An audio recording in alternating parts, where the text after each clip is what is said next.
Ош облусунда мамлекеттик мекемелер, айылдар жана көчөлөр залалсыздандырылды. Аймакта жалпысынан 30 000 метр квадрат имараттын ичи, 435 000 метр квадрат имараттын сырты жана 106 500 погондук метр автоунаа жолдор дезинфекцияланып, 4 тоннадай хлор колдонулду.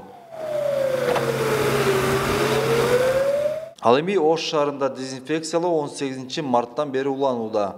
Өзгөчө Кырдаалдар министрлигинин кызматкерлери жергиликтүү аймактык башкармалыктар менен биргеликте каланын ар бир бөлүгүн дезинфекциялап жатышат.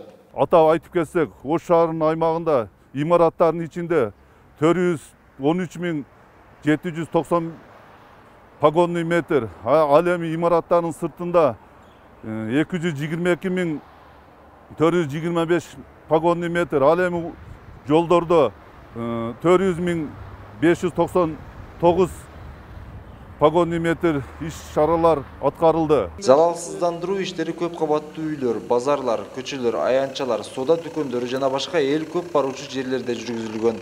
Ал үчүн 10 жакын өрт өчүрүүчү унаа, 60 жакын кызматкерлер тартылган.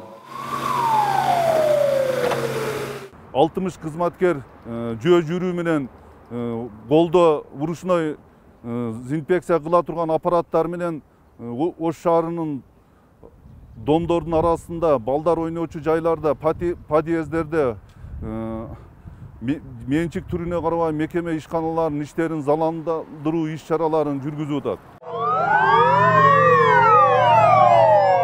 Дезинфекция иштери мындан арыда токтобойт. Өзгөчө Кырдаалдар министрлигинин Оштогу 6 өрт өчүрүүчү унаасы күн сайын калаада залалсыздандыруу иштерин алып барып турат. Максаты коронавирусту жайылтпоо, анын алдын алуу. Эрмек Муратбек уулу, Мунарбек Арзыбек уулу, Пирамида, Ош.